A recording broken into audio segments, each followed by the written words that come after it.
is up? Thanks for watching. I'm going to show you the rod, the reel, the setup that I was using to catch those walleye and white bass today. The rod that I'm using is a 7-foot Pflueger President, one piece, medium action.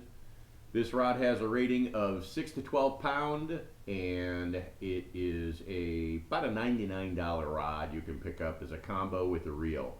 The reel that I'm using is a PISCIFUN Carbon X 4000. I've got this spooled up with 20 pound Beyond Braid. Other than that, again, one piece, 7-foot medium action rod does just fine. What you're going to want to do for your rig is you're going to want to get about 4 feet of monofilament leader here material. Grab yourself a medium-sized floater, just a regular floater, and we're going to tie this on about 1/3 of the way down, maybe about a foot down this leader using a fisherman's knot with 7 wraps. 6, 7. Now, one of the tricks to this is taking the shorter end of the tag line, shorter tag end, and when you put this through that hole, you're not going to want to cinch it down. I don't think I can show you this and get this in a hold this where I can show you, but we're going to put this tag end line through that hole. We're now going to pull that through all the way. Do not tighten it yet. Go ahead and seat that knot, wet it, and now tighten it. Alright, so what you're going to get basically is a floating jig head tied on about a foot down, give or take. Then we're going to come down to this end, the longer of the two. We are going to use a bass tube jig head, an oval bass tube jig head. This is a Gamakatsu I got from Maumee Bait and Tackle. It's a 1/4 ounce weight. You're going to want to couple out different weights like you would for inline sinkers for walleye. I've got 3/8, 5/16, 1/4 ounce, and I also have 3/16. Tie this on using a 10 wrap fisherman's knot, and then we're going to brighten these bad boys up with some real bright colors. Right now in the transition between the walleye run and the white bass run, these fish are starting to eat again. They haven't eaten for probably about 2 months. Now with that in mind, they are hungry.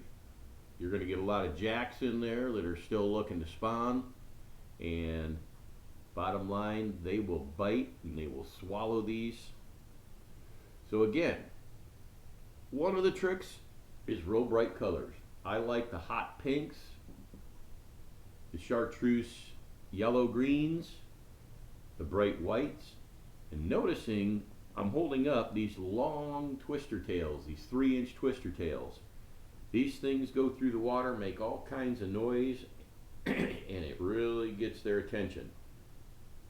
The other trick to these is I like to put these on short, meaning expose a lot of the hook on the end, and I push them way up on the tip of that jig head, right up to that lead.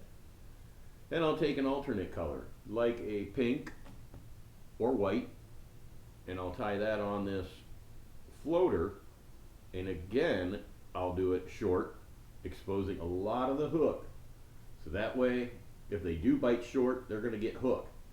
Other than that, here's what you got. You got about 1 foot of leader material going down to a floater, about 2 more feet going down to a lead head bass tube jig head. Now let me show you how to tie this on your braid material, and there's a couple of knots you can use. I like to use the quickest, easiest, which is just a surgeon's knot, and I'll show you how to do that. So take both pieces of your leader material, that tag end, that shorter 12-inch or foot tag end, and your braid, put them together so that the tag ends are about the same, and wet it. I find wetting it holds them together. Now, surgeon's knot's just a regular plain Jane knot. You make a loop, you take both of these, and you start running it through. But what you're going to do is do it 5 times. 1, 2, 3, 4, and 5. Now, cinch this knot up nice and tight. You're pulling both the braid and the mono together. It'll kind of look like a figure 8 when it starts to seat. And when you're all said and done, that's what she looks like. Nice tight little knot.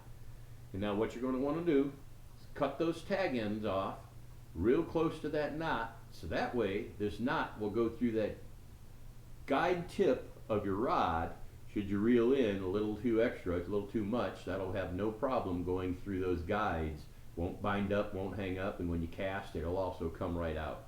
So again, we got 20-pound braid tied on with a surgeon's knot, about a foot down on 15-pound leader material, roughly. Medium-sized floater with a bright color tail, going down another foot to a lead head with, again, a real bright color floater twister tail. So other than that, what you're going to want to do is bottom bouncies, just like you would walleye. You're going to throw your setup about 10 o'clock upriver, and if anything, maybe a slow cast, a very, very slow cast. You're going to feel your tip bouncing just like you would when you were doing your walleye fishing. And when it goes down like that, pull up, set that hook. It's more than likely a fish, and you'll start reeling her in. Other than that, guys, that's the setup that I use. I hope you've enjoyed it. Now go out and get yourself some Maumee River walleye, some white bass, and some white perch. Thanks for watching. Good luck and good fishing.